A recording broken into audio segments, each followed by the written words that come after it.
Kalian hari ini kita akan belajar sesuatu yang pokok, yang simple. Masih dalam rangkaian fikih salat. Sekarang kita masuk pada pembahasan yang penting, yang kadang-kadang terlupakan. Karena mungkin ada kesibukan, karena mungkin ada sifat buru-buru, sehingga amalan ini yang sangat ditekankan oleh Nabi dengan bahasa cinta. Nabi itu mengungkapkan pada sahabatnya Mu'adz bin Jabal dengan kalimat, karena cintaku padamu ya Mu'adz. Ya, lalu diajarkan oleh Nabi satu kalimat. Kalimat ini dibacakan setelah sholat. Jadi materi hari ini doa utama pasca sholat. Saya ulangi, doa utama pasca sholat. Nah, teman-teman, referensinya akan ditemukan satu dalam kitab namanya Fathul Bari fi Syarah Sahih Al-Bukhari. Penjelasan tentang hadis-hadis yang tertuang dalam kitab Sahih Al-Bukhari. Sahih Al-Bukhari ini termasuk kitab penting. Nama panjangnya lebih demikian, Al-Jami' As-Sahih Al-Musnad Al-Mukhtasar min Umuri Rasulillah sallallahu alaihi wasallam wa sunanihi wa ayyamihi. Itu nama lengkapnya. Bisa diulang? Karena panjang kita singkat jadi Sahih Al-Bukhari. Nah, saya ingin tadi bacakan, bukan ingin menunjukkan saya hafal, bukan. Ingin menunjukkan algoritma di kitab ini. Di setiap kitab hadis itu punya algoritmanya sendiri, punya petunjuknya sendiri. Al-Jami', Jami' itu kitab hadis yang menghimpun tema beragam. Ya, jadi kitab tematik hadis ini berisi tentang tema-tema kehidupan. Beda dengan Sunan. Anda pernah dengar ini enggak? Sunan Abu Daud, Sunan At-Tirmidzi. Nah, Sunan itu kitab hadis yang disusun berdasarkan topik fikih. Ya, fikih. Misalnya, kita ingin belajar tentang cara berwudu yang benar. Belajar tentang dalil-dalil sholat. Dalilnya apa saja. Nah, itu kitab Sunan. Kalau Anda ingin mencari inspirasi tentang para periwayat hadis, sehingga ingin meneladani itu.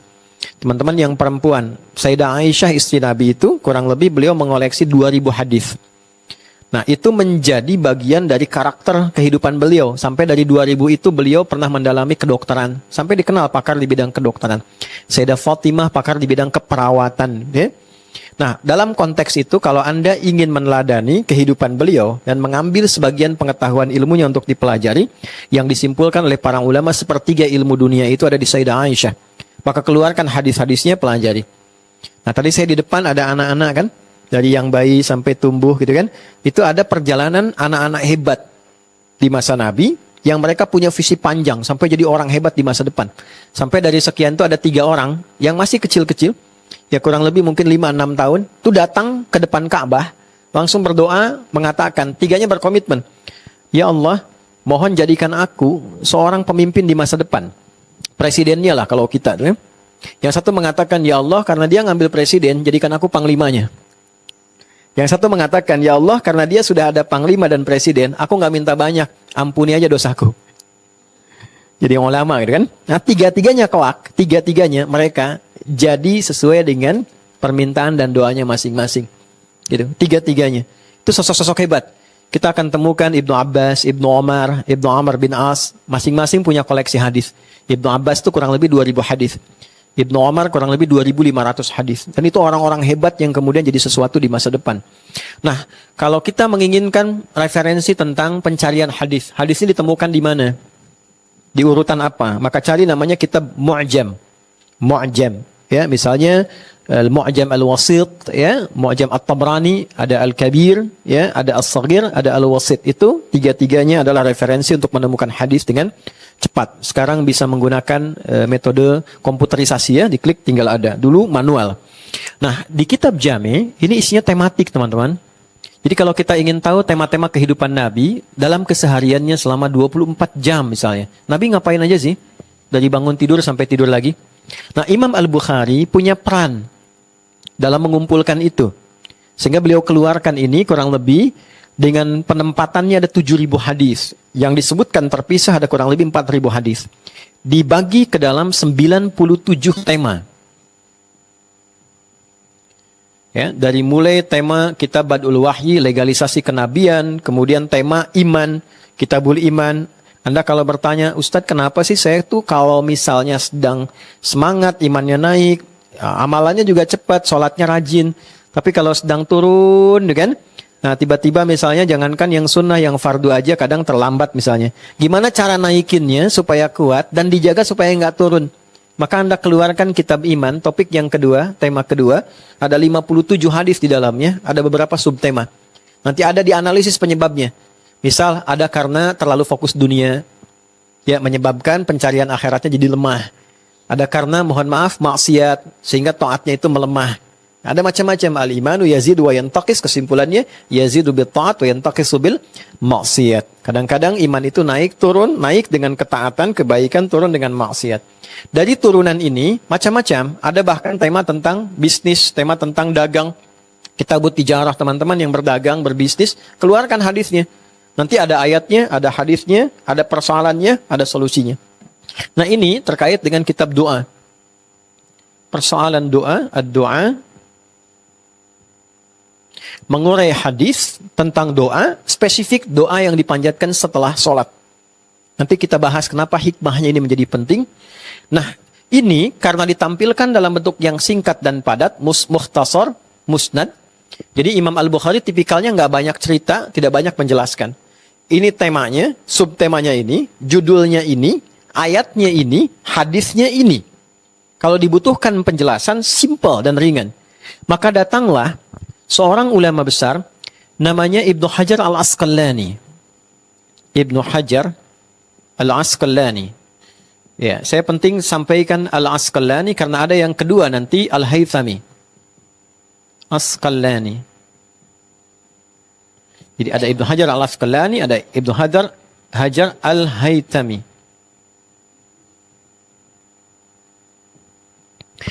Nah, beliau kemudian menulis satu kitab yang menjelaskan tentang makna Sahih Al-Bukhari ini.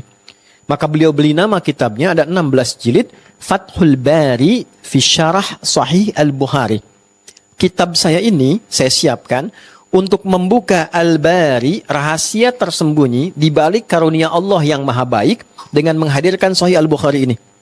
Okay? Fi Syarah Sahih Al-Bukhari untuk menerangkan, menjelaskan kandungan dari hadis-hadis yang tercantum dalam Sahih Al-Bukhari. Jadi teman-teman inspiratif sekali buku ini. Termasuk dari jilid pertama sampai akhirnya. Jadi saking menjelaskannya, mohon maaf ya, biografi Imam Al-Bukhari itu diterangkan sampai detil. Kan jarang ada yang tahu kalau Imam Al-Bukhari itu ibundanya single parent. Ya, jadi begitu dilahirkan, ayah ibunya kompak, merawat anaknya dengan baik, usia kurang lebih 2 tahun ayahnya meninggal. Dan tidak selesai di situ ujiannya. Al-Bukhari kecil, kemudian diuji dengan penyakit, matanya bermasalah sampai buta. Jadi kesimpulan medisnya nggak bisa lihat. Nah, tapi apa yang terjadi? Ibunya tak putus berdoa. Ya, sehingga dengan doa itu dan wasiat dari suaminya, menjadikan Allah mengganti kekurangan yang terlihat di matanya dengan ketajaman mata hatinya. Jadi saking kuatnya mata hatinya itu sampai ke ingatan beliau, apapun yang disampaikan itu seketika ingat dan tidak lupa. Itu saking dahsyatnya. Sampai satu kali, saya coba bahasin dulu ya, untuk inspirasi. Satu kali, beliau ketika mulai belajar, namanya kutab. Kutab itu dulu tempat di daerah masjid untuk belajar Quran. Assalamualaikum warahmatullahi wabarakatuh. Jadi satu kali, ketika dikirim usia yang sangat belia, 4 tahun, 5 tahun dia, itu matanya nggak bisa lihat. Dituntun oleh asisten, masuk ke dalamnya, bergabung dengan rekan-rekannya sudah cukup agak senior, remaja dan sebagainya. Nah, lalu dibacakan surat Qaf pada masa itu. Ya, setelah selesai, gurunya tanya siapa yang hafal. Dalam satu kisah ya, siapa yang hafal? Tanpa diduga, Al-Bukhari kecil satu-satunya orang yang angkat tangan. Dipanggil ke depan, gurunya takjub. Begitu dipanggil, coba ulangi. Ini bukan sebelumnya punya hafalan ya. Bukan yang sudah hafal sebelumnya dipanggil. Ini baru dibacakan sekali, langsung hafal. Begitu dibacakan, ternyata bukan hanya sekedar bacaannya benar. Tajwidnya, makhrajnya, sifat hurufnya itu bagus sekali seperti gurunya. Sampai saking kagumnya gurunya berkata, minal an au kama qala tadrusul hadis. Anakku sayang, kamu dari sekarang belajar hadis ya. Saking peka dan sensitifnya, feeling gurunya itu. Kenapa mengatakan demikian? Karena gurunya punya kesimpulan, Quran itu mudah, gampang. Hadis tidak mudah. Jadi menghafal Al-Quran lebih mudah dibandingkan menghafal hadis. Ya, lebih mudah. Maka siapapun saking mudahnya Quran, kenapa? Karena ada jaminan dari Allah. Walaqad yassarnal Qur'ana lidzikri fahal mim Muddakir 4 kali disebutkan. Ya, di Quran surah ke-54 itu. Ya kan? Masih ingat ayatnya? Ayat 17, 22, 32 dan 40 kan? Disebutkan 4 kali. Aku sungguh berjanji akan memudahkan bagi siapapun yang ingin menghafal Quran. Adakah di antara Anda tertarik untuk menghafalkannya? Maka ini lintas usia. Jangan sebutkan kecil, mudah menghafal. Yang sepuh pun kalau mau bisa hafal. Ada seorang nenek merasa terganggu oleh seseorang anak muda yang menghafal Quran dengan keras. Tiap hari disebutkan, tiap hari dibacakan. Kedengaran sama nenek itu. Saking jengkelnya kemudian nenek itu manggil, "Fulan, sini kamu." Datang anaknya. Setelah datang, "Kamu kenapa sih kencang sekali tiap hari?" "Nek, aku sedang menghafal Quran." Kata nenek itu, "Aku saja yang mendengar engkau menghafal itu sudah hafal." Ya. Nggak ada batas. Yang bisa melihat, hafal. Yang divonis tak bisa melihat, hafal. Ya, yang sepuh hafal, yang muda hafal. Bahkan menariknya, yang non-muslim pun bisa hafal Quran. Kami ada beberapa diskusi dengan pemuka agama lain. Ada non-muslim hafal Quran. Jadi, artinya bukan hanya Al-Fatihah, Bu. Ada yang 30 juz. Saya bergaul dengan mustasyrikin, orientalis. Ya, kita kadang seminar dan sebagainya gitu. Mereka tahu itu. Ini ada di ayatnya di Quran begini, begini, begini. Artinya apa? Allah benar dan maha benar. Ya kan? Nah, sekarang kembali, hadis tak mudah. Gurunya menyimpulkan, kamu belajar hadis ya, karena punya anugerah yang luar biasa. Singkatnya pulang ke rumah, beliau cerita pada ibundanya. Ya, Ummi tadi begini, begini, begini, begini. Singkatnya uridul hadis. Nanda pengen belajar hadis. Kata ibunya, iktafi bil Qur'ana, kurang lebih, cukupkan dengan Quran dulu. Nanti baru ngaji hadis. Apa yang terjadi? Anaknya tunduk pada nasihat ibunya, lalu berjalan ke kamarnya meraba jalan. Ibunya melihat itu, merasa iba, masuk ke mihrabnya. Nah ini poin teman-teman, mihrab ya. Selalu pernah saya jelaskan di pertemuan lalu, mihrab. Upayakan punya tempat khusus saat kita bisa sendirian meminta dengan khusyuk pada Allah. Untuk doa, untuk ngaji, untuk sholat, untuk curhat. Di situ. Dan itu dahsyatnya cepat mengabulkan doa, mudah mendatangkan rezeki. Maka apa yang terjadi? Ibunya masuk ke dalam mihrab, anaknya mengulang kembali surat Qaf yang dia pelajari. Sampai ke ayat 21-22 dia katakan. Perhatikan kalimatnya ya. Ini indah sekali nih. Jadi begitu sampai kepada satu bacaan. Laqad kunta fi ghaflatin min hadha. Fakashafna anka ghita'aka wa basaruka al-yawma hadid. Perhatikan irisan di sini karunia Tuhan bersamaan dengan harapan seseorang.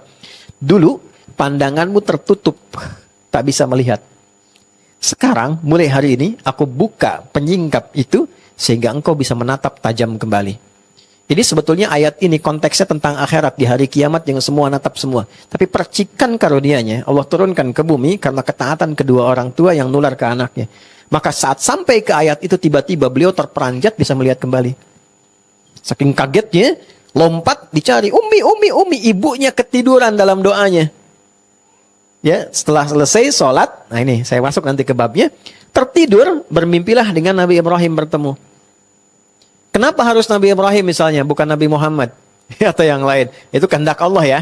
Tapi salah satu babnya adalah karena nama yang melekat pada Al-Bukhari itu ada bagian Ibrahim di dalamnya. Dalam bahasa agama disebut tafaul namanya. Tafaul itu melekatkan sebuah nama untuk mendapatkan percikan kebaikannya. Maka terjagalah dengan nama itu. Di situ muncul kaidah nama adalah doa. Ya, nama beliau Muhammad bin Ismail bin Ibrahim bin Al-Mughirah bin Al-Bardizbah. Tinggal di Kecamatan Ju'fah, Kabupaten Bukhara, Provinsi Khorasan, negara Uzbekistan sekarang. Nah, karena ada Ibrahim di situ, turun dalam mimpinya dan mengatakan, anakmu akan melihat kembali. Jadi kagetlah dengan suara anaknya, Ummi, langsung kaget bangun. Dia katakan, Ana ra'ait, saya sudah bisa melihat lagi. Kata ibunya, Rubbama ra'aitu biqalbik. Rubbama ra'aita biqalbik. Mungkin ananda melihat dengan hatimu. Kata Al-Bukhari, kecil tidakkanlah Ummi. Bara'aitu bi'aini. Saya lihat dengan mata saya. Ini Ummi baju ini, ada benda ini, benda ini. Keduanya berpelukan. Dari situlah mulai belajar hadis. Sampai jadi ahli hadis dan menuliskan Al-Bukhari 16 tahun. Sebagian ditulis di Mekah, di Masjidil Haram. Dan diakhiri di Masjid Nabawi. Dan mengatakan ini hujah bekal pertemuanku dengan Nabi SAW. Jadi ini pelajaran besar, kan rindu sama Nabi ya? Pengen ketemu Nabi kan? Ditanya balik tuh melalui kisah ini. Kalau pengen ketemu Nabi, apa yang dibawa sebagai kebanggaan ketika bertemu Rasulullah? Al-Bukhari itu membawa karya ini sebagai hujah supaya nanti ketemu Nabi punya sesuatu. Gitu. Nah, di antara bagian pembahasan ini ada irisannya dalam kitab doa dijelaskan keterangan tadi oleh Syekh Ibnu Hajar Al-Asqalani, Imam Hafidh. Hafidh itu yang hafal 100.000 hadis dengan sanadnya dalam ilmu hadis. Diterjemahkan di sini dalam kitabnya, ada di jilid yang pertama di Muqaddimah. Anda bisa cek di situ. Ya, kurang lebih di halaman 306 kisah yang tadi saya uraikan. Nah, sekarang kita masuk pada intinya. Ini di juz yang ke-11. Juz 11. Halaman 137 sampai 138. Periwayatnya nanti ada sahabat Mu'adz bin Jabal, sahabat utama. Nanti ada beberapa yang lain juga. Kemudian hadis ini dikutip juga dan ditampilkan nanti oleh Imam At-Tirmidzi, termasuk Imam Ahmad sebelumnya, Ahmad bin Hanbal, muridnya Imam Syafi'i. Kemudian juga ada Abu Daud, ada juga Imam An-Nasa'i. Baik. Jelas? Nah, kalau sudah jelas kita akhiri pertemuan kita. Ini referensinya dulu ya. Maksudnya kajian kita tidak hanya informasi yang disampaikan, tapi ada sumbernya sehingga nanti bisa dilacak dan bisa dicari. Yuk, kita langsung masuk kepada inti hadisnya. Ini sanad namanya. Ya, ini keunggulan dalam Islam itu ada sanad. Sanad itu referensi yang tersambung pada sumber primernya. Nah, agama kita terjaga dengan itu. Jadi semua orang tidak bisa mengarang. Ini yang memproteksi, menjaga supaya ajaran agama itu tetap orisinil. Kalau tidak, semua orang bisa berpendapat tentang ajaran agama yang dia anut. Maka Islam dari awal sudah memproteksi itu. Nggak bisa semua orang itu berpendapat tentang agama. Ada bagian-bagian yang memang sudah dijaga. Namanya sanad. Babnya ada di Sahih Muslim jilid yang pertama. Kalimatnya, laulal isnadu laqala man sya'a ma sya'a. Kalaulah tidak ada sanad, semua orang nanti bisa berpendapat sesuai dengan seleranya. Baik, satu kali Nabi SAW mendapati Mu'adz bin Jabal radhiyallahu taala anhu dalam satu keadaan, Allahu alam dalam keadaan yang tidak dilukiskan, bertemu dan mengatakan, perhatikan kalimatnya indah sekali ya, kalau di bahasa kita itu, Mu'adz, karena cintaku padamu, seorang sahabat Nabi loh, level tertinggi, ya kan? Memberi contoh pada kita, kalau punya sahabat, apapun dan bagaimanapun statusnya, cintai dia. Karena sahabat Nabi itu beragam, nggak sama. Status sosialnya beda-beda. Bilal tidak seperti Uthman. Siapa Bilal dibanding Uthman? Uthman kayanya luar biasa. Abdurrahman bin Auf tak terkira hartanya. Bilal punya apa? Punya tenaga. Status sebelumnya budak yang dimerdekakan oleh Allah melalui tangan Abu Bakar. Beda dengan Ali bin Abi Thalib. Ali bin Abi Thalib sederhana hidupnya, terbatas sekali, Pak. Mungkin masuk kategori miskin kalau ada survei kekinian gitu kan, sensus kekinian. Tapi ilmunya lebih kaya dari orang kaya sekalipun. Pertanyaan terdekatnya adalah, apakah Nabi memberikan perlakuan berbeda pada golongan sahabat ini? Tidak. Jadi sahabat terindah itu pergaulannya tidak dibatasi dengan status sosial.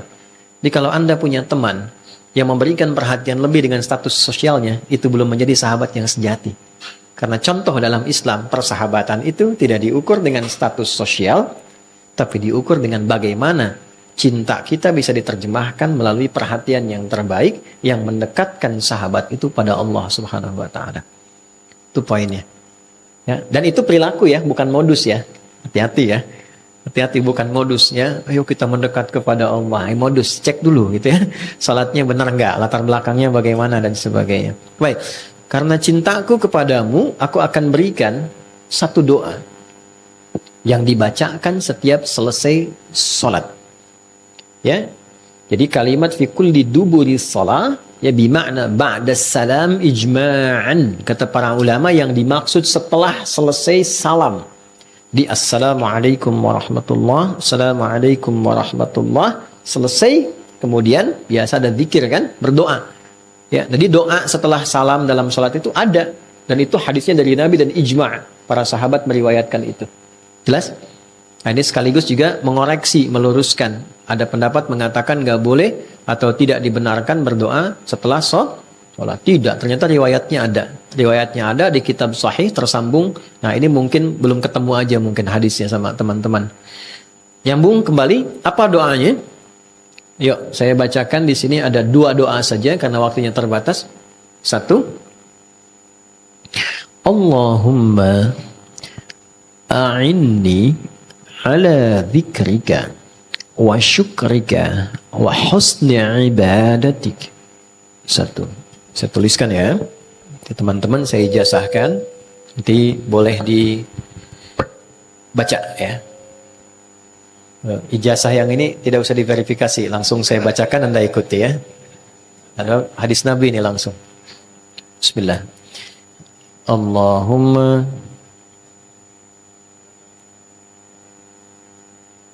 a'inni bismillah. Allahumma a'inni ala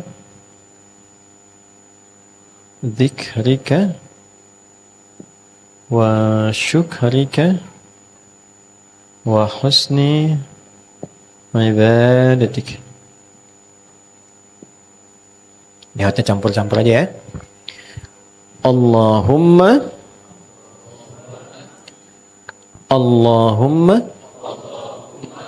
a'inni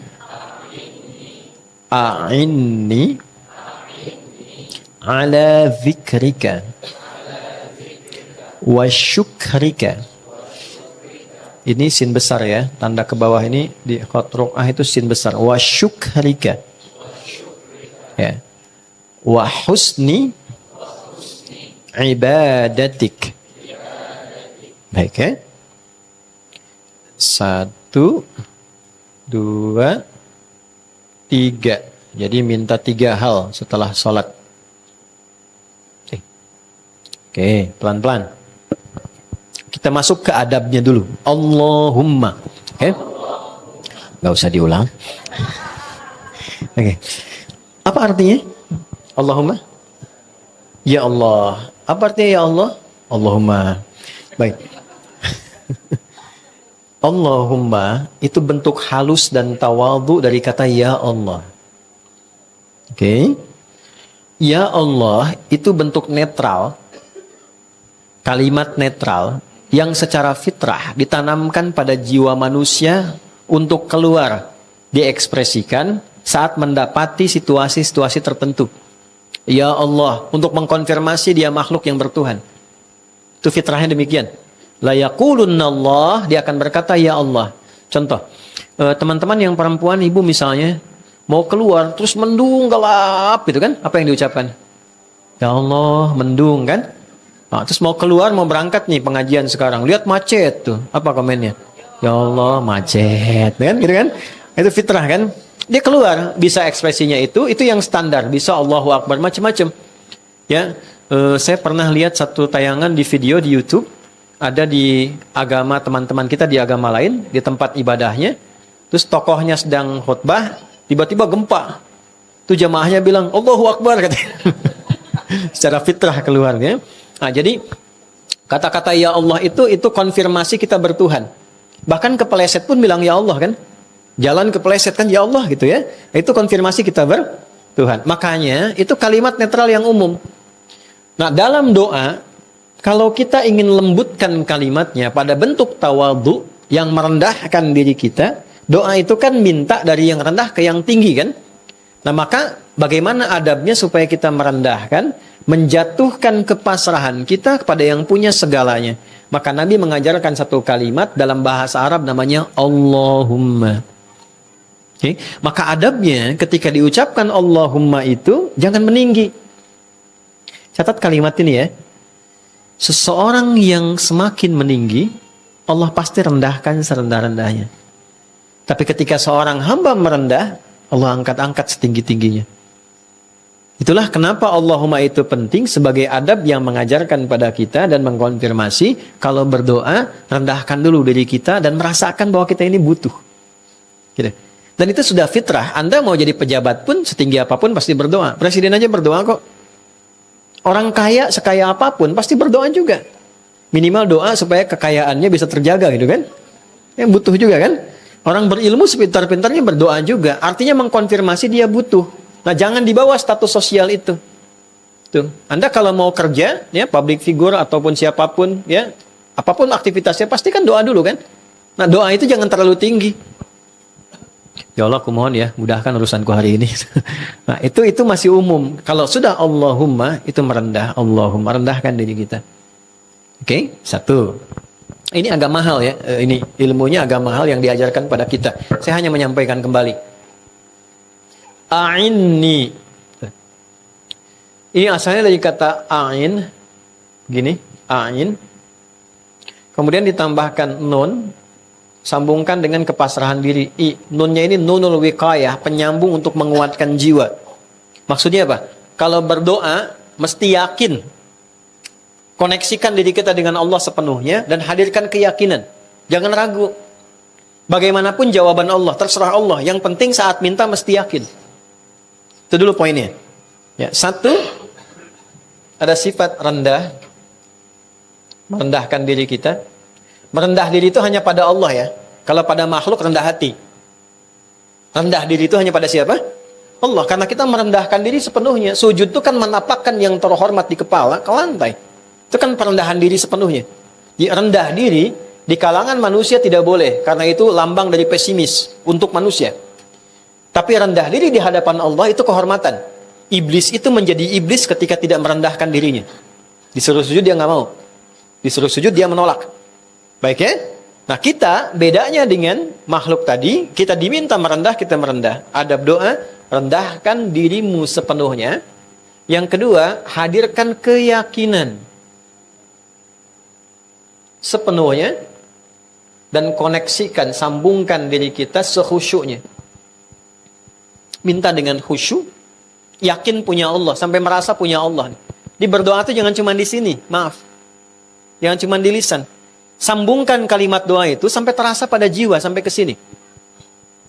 Ya, sampai kita merasa doa itu hadir pada jiwa kita, sampai di sini. Di tiga ini ya, ini penting sekali. Ini hal yang paling dasar. Jangan sampai begini, nanti setelah diajarkan Anda tanya, Ustadz saya sudah minta kok nggak dikabulkan.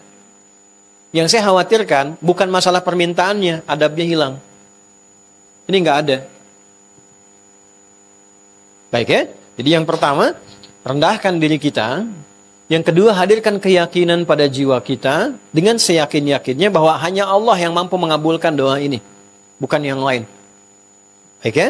Yang ketiga, koneksikan diri kita sepenuhnya dengan Allah. Makanya salah satu keterangan doa disampaikan setelah sholat. Kenapa pasca sholat? Karena sedang terkoneksi, baru dilatih. Kan dalam sholat itu bahasa Arab untuk mewakili makna terhubung, tersambung. Dari kata silah, wasola, sampai. Silah itu koneksi yang kuat yang sulit diputuskan. Kenapa ibadah ini disebut sholat? Karena sholat itu menghubungkan kita dengan Allah sehingga terhubung dan sulit dipisahkan. Ciri orang berhasil sholat, pasca sholat, dia punya hubungan, keterhubungan dengan Allah. Ingat itu kan terhubung. Di mana ditemukan surat 4, ayat berapa? 103. فَإِذَا قَضَيْتُمُ الصَّلَاةَ Maka jika Anda telah tuntas mengerjakan sholat, فَذْكُرُوا cepat terkoneksilah. Kalau Anda berhenti di sini, فَإِذَا قَضَيْتُمُ الصَّلَاةَ Jika Anda telah menyelesaikan sholat, ini makna yang pertama, ada orang yang hanya sholat untuk menyelesaikan kewajiban formalnya saja. Dia tak peduli apakah khusyuk atau tidak. Yang penting sudah sholat. Ya. Nah, kalau nggak disebutkan kapan, siapa, dan di mana, ini menunjukkan di setiap masa akan ada orangnya. Dan setiap orang akan ada masanya. Jadi akan ada orang yang sholat, yang penting prinsipnya, yang penting udah sholat.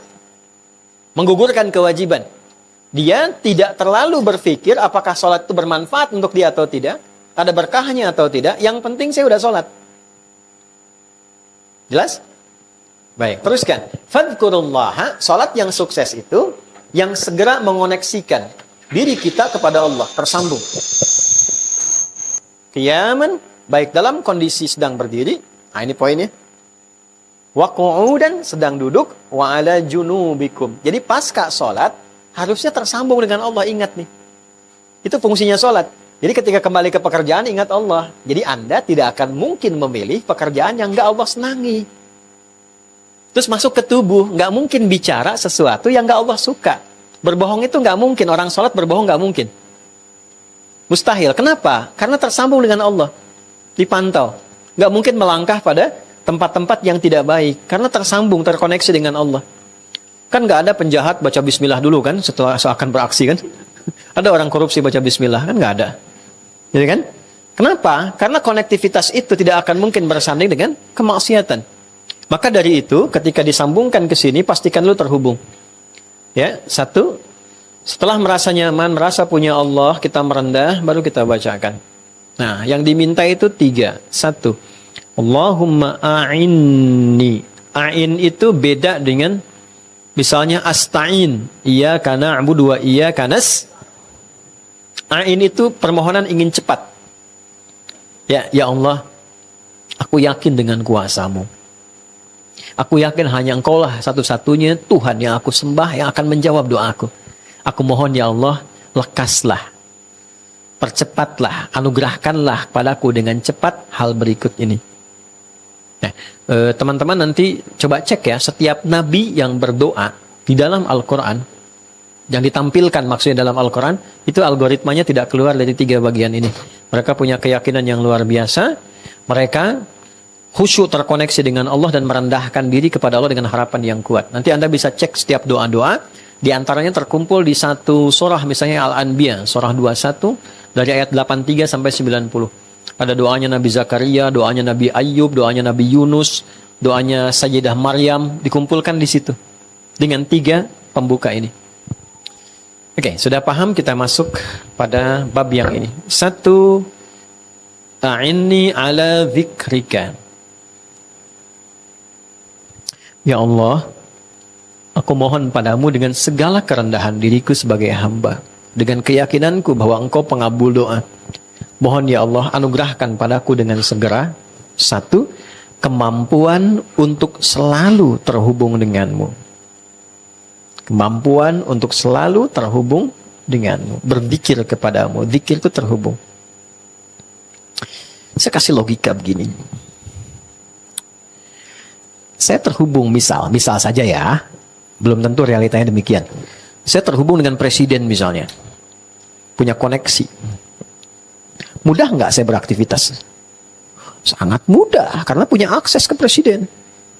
Ya, mau masuk kementerian, diminta ID, telepon presiden.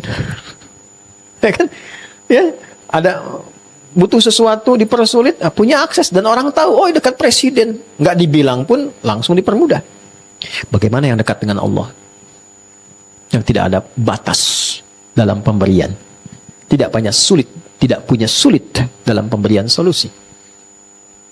Nah, maka pesan penting yang pertama ini adalah terkoneksi dengan Allah sesungguhnya memberikan kemudahan dalam berkehidupan. Jadi ketika Nabi mengajarkan 1 bagian, ya, itu sebetulnya ingin memberikan gambaran kepada kita untuk memudahkan kehidupan kita apapun profesi dan aktivitas yang dijalani. Intinya adalah berupaya tersambung sampai kita merasa punya Allah.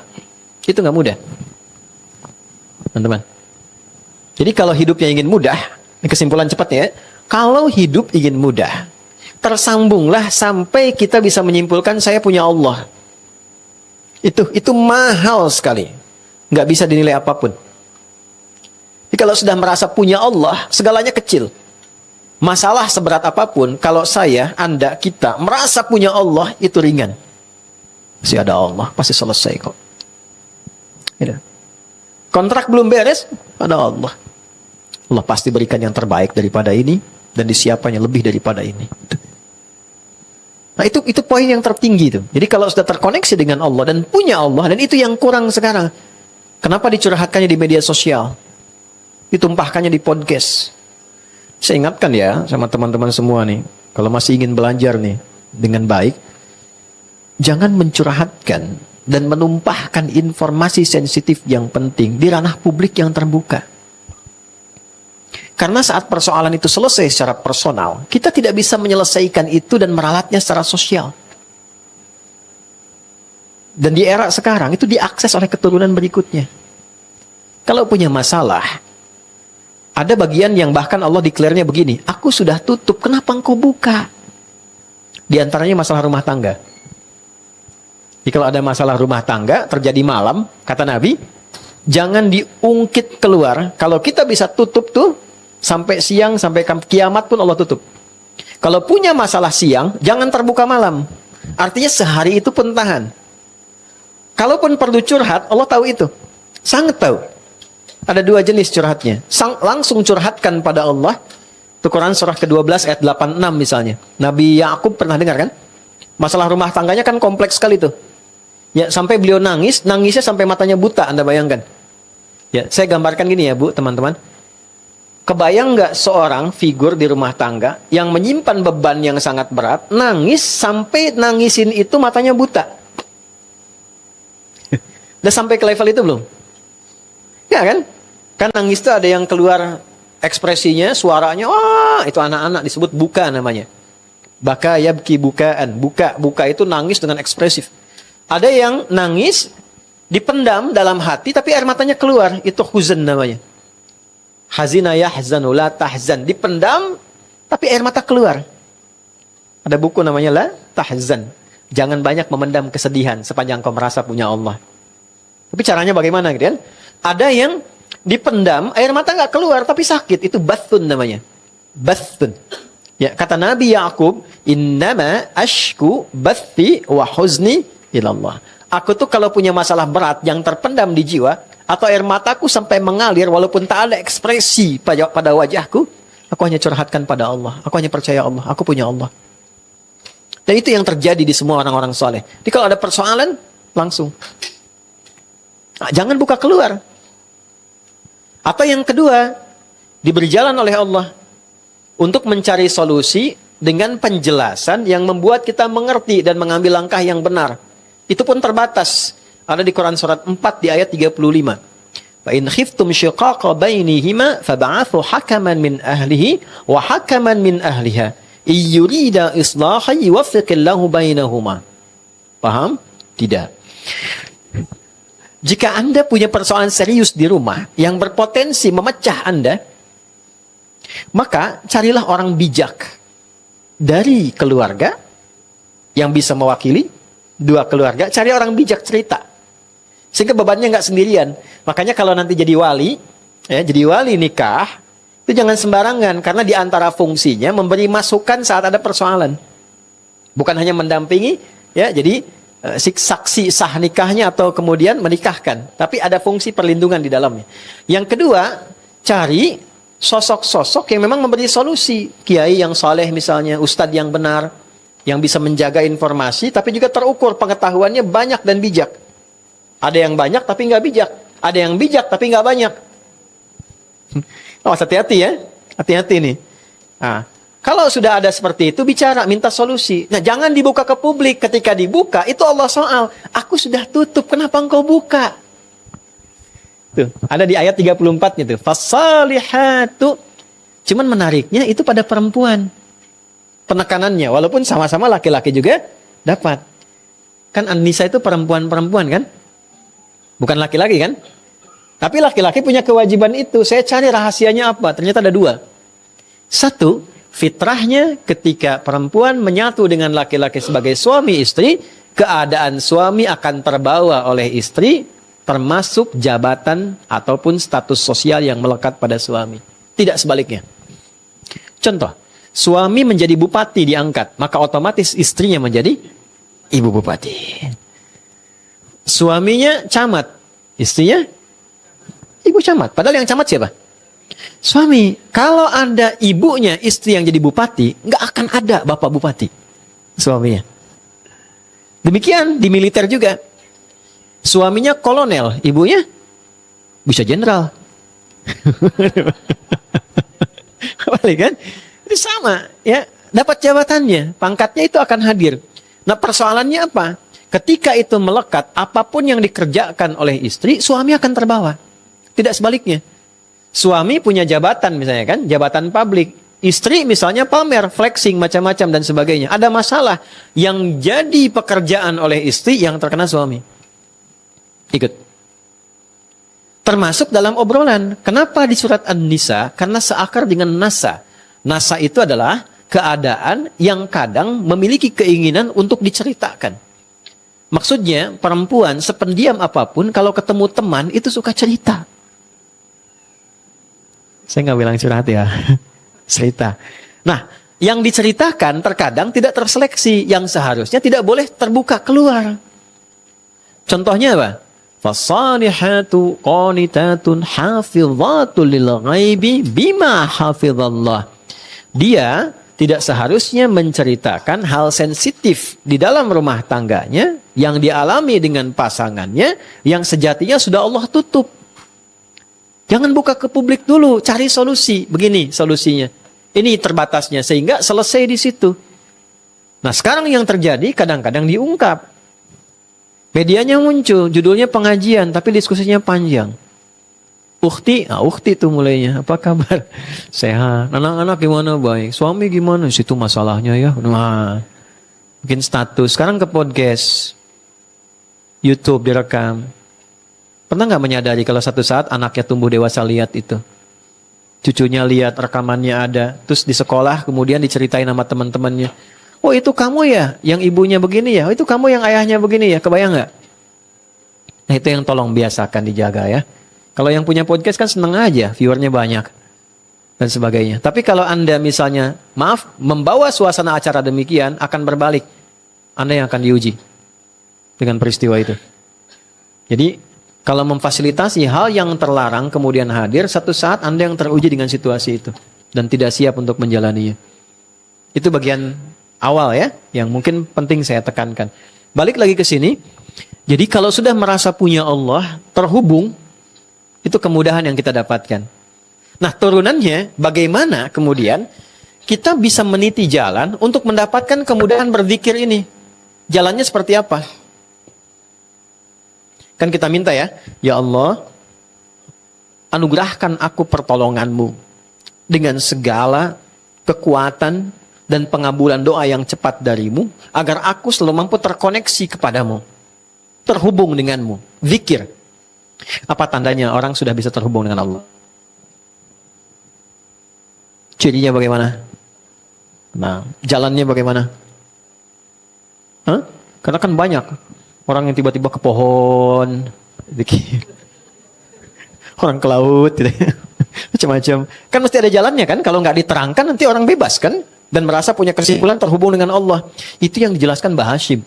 Mbah Hashim itu Hadratus Syekh Kiai Haji Muhammad Hashim bin Asy'ari itu punya kitab 17. Di kitab yang kedua ada namanya Risalah Ahlus Sunnah wal Jamaah. Ya. Di halaman yang 10 sampai ke 11, paling kiri sebelah bawah tuh di pojoknya, beliau pernah menyampaikan informasi begini.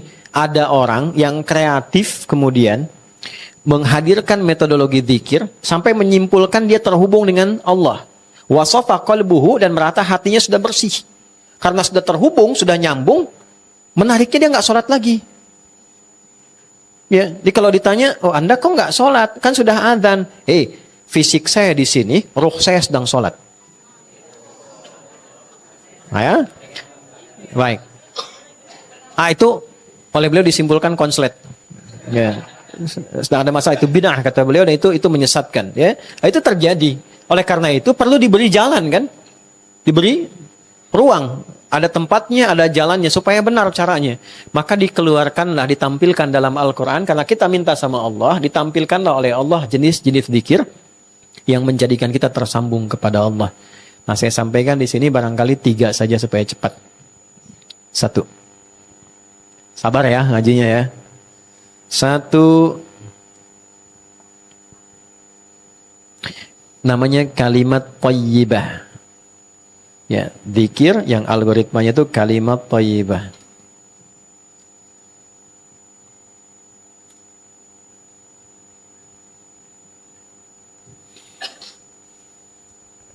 Oke.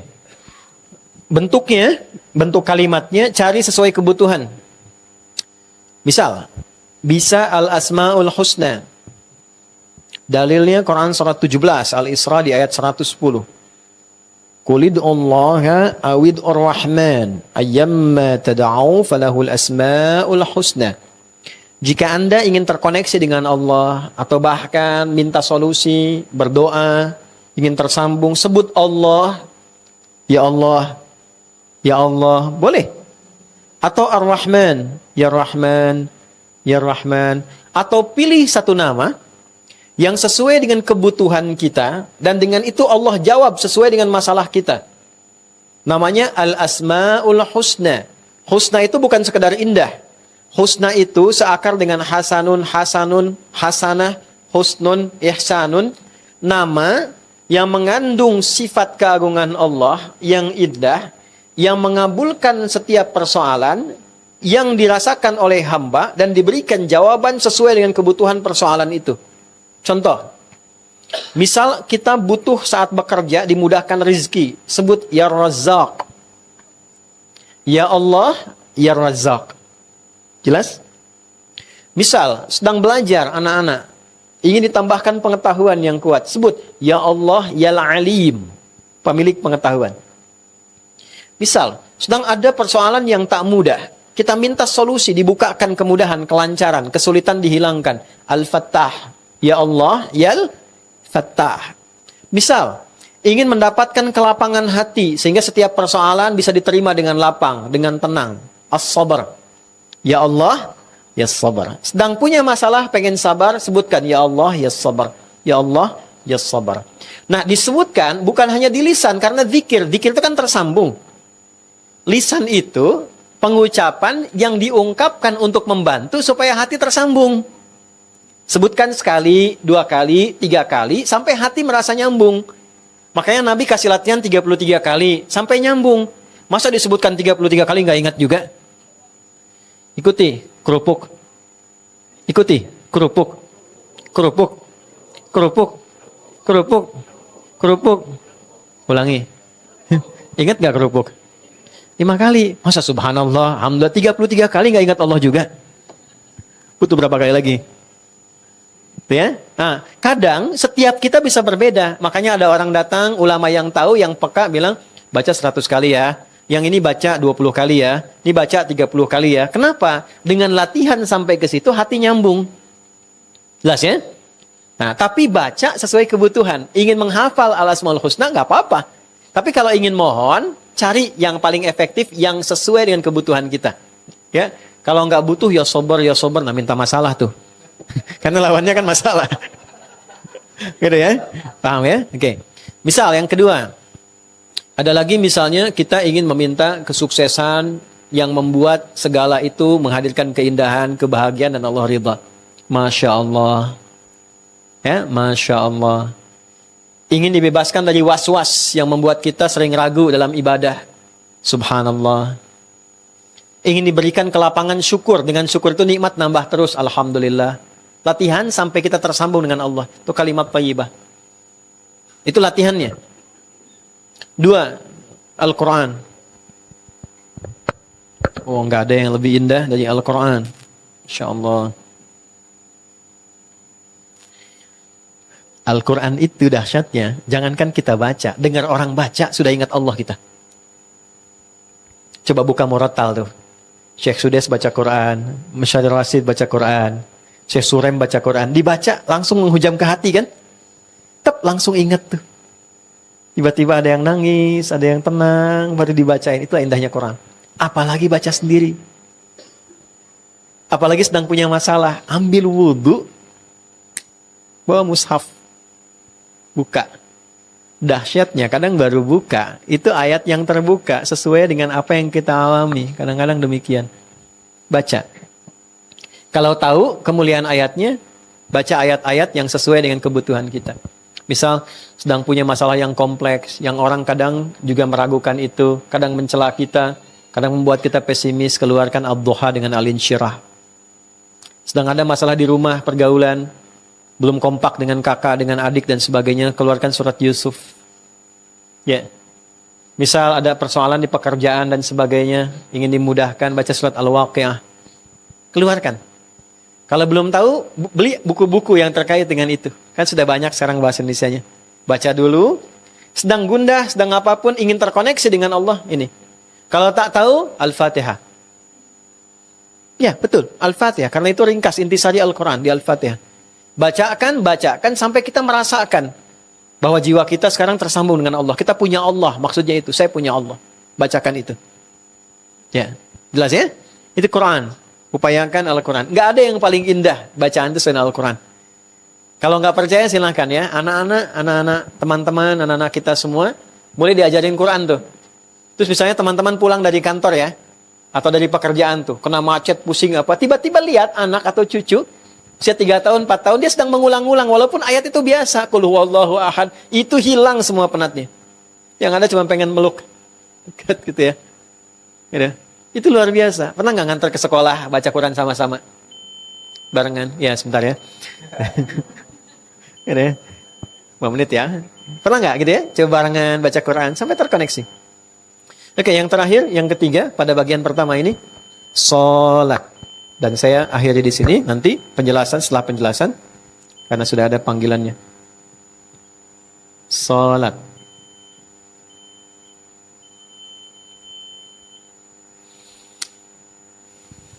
Oke, tadi waktu saya tanya manfaat zikir ada jawaban tenang di sini. Itu dalilnya Quran surah 13 ayat 28. Ala bidzikrillahi tatma'innul qulub. Yakinkan pada hatimu yang paling dalam. Ala itu bukan sekedar huruf ikhbar. Huruf pemberi informasi, tapi huruf taukid. Sering diartikan begini, ketahuilah. Oke? Kabarkanlah, tidak. Makna dalamnya, tanamkan pada hatimu yang paling dalam. Dengan engkau terkoneksi pada Allah secara baik, hatimu pasti tenang. Nah, jadi kalau ingin tenang, sedang gelisah, pengen tenang, pilih 1 dari 3. Kenapa sholat itu dipaksa oleh Allah untuk dikerjakan oleh kita? Allah nggak butuh dengan sholat kita. Semuka langit dan bumi nggak sujud dan ruku kepada Allah, tetap tidak akan menurunkan status Allah sebagai Tuhan. Allah tetap Tuhan. Yang butuh kita. Apa di antara manfaat sholat itu? Yang paling pokok adalah memberikan ketenangan pada jiwa. Gitu. Karena ketenangan itu yang paling inti. Anda kerja, gajinya banyak tapi nggak tenang, nggak akan nyaman. Di rumah tangga hasil suami banyak rumah luas, kendaraan banyak, tapi Anda nggak tenang, nggak enak rumah tangganya. Makanya kenapa sakinah itu mendahului mawaddah. Padahal mawaddah bentuknya jamak. Maddah jadi mawaddah. Mawaddah itu perlimpahan harta benda yang membuat nyaman berumah tangga. Banyak harta, tapi kenapa sakinah duluan? Karena mawaddah, walaupun terkumpul banyak melimpah, kalau tidak ada sakinah, hati tetap gelisah. Pasang status tuh. Ya? Makanya kan sering saya tawarkan kan? Anda boleh pilih kan? Nggak ada yang ketiga. Pilih mana? Kaya tapi gelisah, atau miskin tapi tenang? Nggak ada pilihan ketiga. Oke, kaya tapi tenang kan? Karena ketenangan nomor 1. Nah, untuk dapat tenang itu Allah kasih solusi. Kenapa? Di sini zikir ditampilkan, dengan zikir terkoneksi pada Allah, hatimu pasti tenang. Sampai merasa punya Allah. Jalannya bagaimana? Salat. Dari mana tahu kalau salat itu bagian dari skema mengoneksikan pada Allah? Di Quran surah 20, Thaha ayat ke-14. Innani anallahu la ilaha illa ana fa'budni wa aqimis salata li dzikri. Yakinkan pada jiwamu yang paling dalam, akulah Tuhan, akulah Allah, Tuhan yang paling hak dipertuhankan dan disembah. Sembah aku dengan cara menunaikan sholat supaya terkoneksi padaku. Jadi Allah itu bukan nama sifat, Allah itu nama Tuhan. Ya, kalimatnya bukan begini ya. Ya, Allahku X, siapa Allahmu? Itu keliru. Karena Allah itu nama Tuhan, bukan sifat. Tuhan saya namanya Allah, Tuhan Anda siapa? Gitu ya. Allah itu dari bahasa Arab. Jadi karena dari bahasa Arab menunjukkan zat, nama khusus zat. Gitu ya, yang diperkenalkan pun oleh pemiliknya. Jadi nggak bisa ditiru. Makanya kalaupun diambil oleh makhluk nama itu, makhluknya akan dikecam oleh semesta. Coba deh misalnya ada orang lahir namanya Allah tuh, langsung dikecam itu. Karena nggak boleh diambil. Dan uniknya setiap dihilangkan hurufnya kembali pada pemiliknya. Ya. Ini kan Allah kan begini tulisannya. Ya kan? Anda hilangkan satu misalnya, sini. Tuh. Baca. Lillahi ma fis samawati wa ma fil ard. Balik kepada pemiliknya. Hilangkan lamnya satu, otomatis tasydid hilang, tasdidnya hilang. Apa? Lahu mulkus samawati wal ard. Kembali pada pemiliknya. Hilangkan la-nya, tinggal apa? Hu. Hu itu singkatan dari huwa. Lahu kan hu-nya huwa. Yang tahu bahasa Arab tuh tahu ini. Huwa. Huwa kalau berhenti di sini, wa-nya nggak dibaca, u-nya yang dibaca. Allahu la ilaha illa huwal hayyul qayyum. Berhenti di huwa. Allahu la ilaha illa hu. Hu. Siapa huwa ini? Larinya kemana? Allah. Tahu dari mana huwa ke Allah? Baca kul huwa Allah. Kul huwa Allah. Kul katakan huwa, disebut huwa Tuhan itu Allah. Wahad. Hapus semuanya. Ini bukan ilmu takatik ya, ini ada ilmunya di bahasa nih. Hapus. Ada nggak? Nggak kelihatan kan? Kelihatan tuh ghaib namanya. Nggak kelihatan, kita masih yakin turun ayatnya. Alladzina yu'minuna bil ghaib. Siapa ghaib di situ? Allah. Walillahi ghaibus samawati wal ard. Itu Tuhan. Jadi nggak bisa di copy paste. Kan? Anda sebutkan nama siapa aja? Sebutkan. Adi misalnya. Hilangkan satu hurufnya. Tuh. Angkatan darat. Hilang, udah gak ada maknanya. Hilang ya selesai orangnya. Kan? Nah itu sampai ke titik itu teman-teman. Jadi ini menarik ya. Kemudian Allah katakan sembah aku lewat sholat. Kenapa sholat? Wa aqimis sholata lidzikri. Sholat supaya kalian bisa dzikir, terkoneksi denganku. Nah sholat itu menghimpun semua jenis dzikir. Kalimat thayyibah ada dalam sholat. Ada subhanallah dalam sholat? Ada. Kalau nggak ada berarti Anda saat ruku sujud nggak baca tuh. Alhamdulillah ada? Ada. Kalau nggak baca berarti Al-Fatihahnya kurang kan? Allahu Akbar ada? Kalau nggak baca berarti takbirnya nggak ada tuh. Ya kan? Kalimat thayyibah ada semua. Istighfar ada? Ada. Dalam ruku sujud ada istighfar. Duduk di antara dua sujud kalimat pertama istighfar. Rabbighfir ifirli. Ada semua. Quran ada nggak dalam salat? Ada. Al-Fatihah, Al-Quran. Baca surat Al-Quran. Jadi semua yang terkait dengan salat itulah fungsi koneksi sesungguhnya dalam salat. Itulah kenapa kita dipaksa salat. Supaya terkoneksi, supaya hatinya tenang, supaya hidupnya mudah. Saking dahsyatnya, semua yang terkait dengan salat bikin tenang. Masjid itu tempat salat. Masuk masjid, tenangnya luar biasa. Antum pilih ya. Pilih nih. Sedang ada pekerjaan, terus tiba-tiba ke rumah. Masuk rumah ketemu istri. Dengan masuk masjid, kosong gak ada orang. Tenang mana?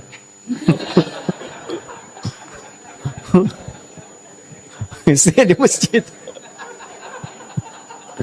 Tapi lain kan? Masuk masjid lain kan? Tenang kan? Masuk masjid tenang, duduk, nyaman, dan sebagainya. Jadi semua yang terkait dengan sholat enak. Gaul sama orang-orang sholat pun tenang. Jadi bergaulah dengan orang-orang yang biasa sholat, itu tenang hati Anda. Tenang. Demi Allah saya katakan tenang. Oleh karena itu coba hadirkan sholat di rumah. Semuanya sholat bareng-bareng. Suami jadi imam, istri, anak-anak bareng ikut semua gitu kan. Dengan keluarga itu rasanya akan beda. Auranya akan lain.